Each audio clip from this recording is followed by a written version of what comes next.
السلام علیکم دوستو، کیسے ہیں آپ سب؟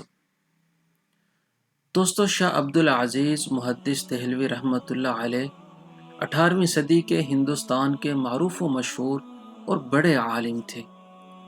انہیں سراج الہند کے لقب سے بھی جانا جاتا تھا۔ یہ شاہ ولی اللہ محدث دہلوی رحمۃ اللہ علیہ کے بڑے بیٹے تھے اور ہندوستان کے معروف علمی خانوادے سے تعلق رکھتے تھے۔ یہ نہ صرف بڑے عالم تھے بلکہ ایک مصلح اور ایک شیخ بھی تھے۔ لوگ ان سے بیعت کرتے اور اپنی زندگیوں کی اصلاح کرتے۔ دوستو، یہ اپنے دور کا ایک واقعہ سناتے ہیں کہ کسی غیر مسلم ملک میں رواج تھا کہ جب وہاں کا بادشاہ مر جاتا اور اس کو قبر میں اتارتے تو کچھ وقت کے لیے اس کے زندہ باورچیوں کو بھی قبر میں بادشاہ کے ساتھ رکھا جاتا اور پھر بعد میں نکال لیا جاتا تھا۔ کہتے ہیں کہ اس ملک کا بادشاہ مر گیا۔ جب اس کو قبر میں اتارا گیا تو حسب روایت اس بادشاہ کے تمام باورچیوں کو بھی قبر میں بند کر دیا گیا۔ ان باورچیوں میں ایک باورچی شاہ عبد العزیز رحمۃ اللہ علیہ کا مرید بھی تھا۔ اس باورچی نے بعد میں بتایا کہ قبر کے اندھیرے میں انتہائی خوفناک شکل کے 2 آدمی آئے۔ ان کے ہاتھوں میں ہنٹر تھے۔ پہلے تو دونوں نے آپس میں کچھ گفتگو کی اور پھر ان میں سے ایک نے اپنا ہنٹر بادشاہ کے جسم پر زور سے مارا۔ وہ ہنٹر بادشاہ کے جسم پر اس قدر زور سے لگا کہ بادشاہ کے جسم کے گوشت کے چیتھڑے تک اڑ گئے اور وہ چیتھڑے اڑ کر ادھر ادھر جا گرے۔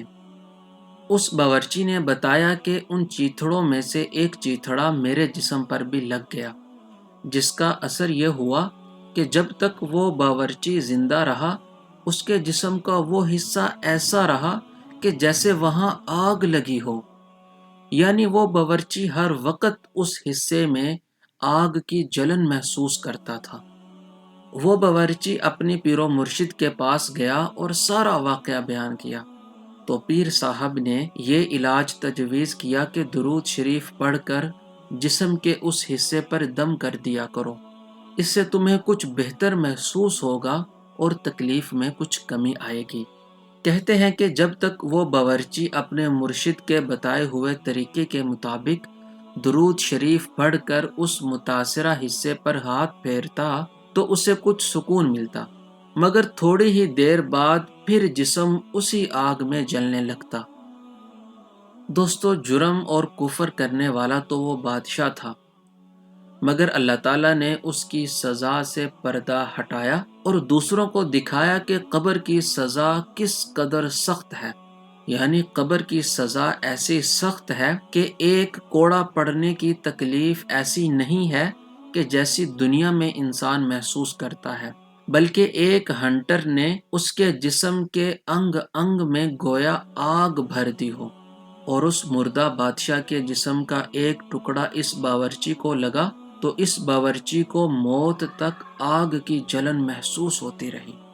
دوستو، موت کے بعد کے تمام مراحل پردہ غیب میں ہیں، لیکن اللہ تعالیٰ کبھی کبھار انسانوں کو جھنجھوڑنے کے لیے اس غیب سے پردہ ہٹاتا ہے اور انسانوں کی عبرت کے لیے ایسے واقعات دکھاتا ہے۔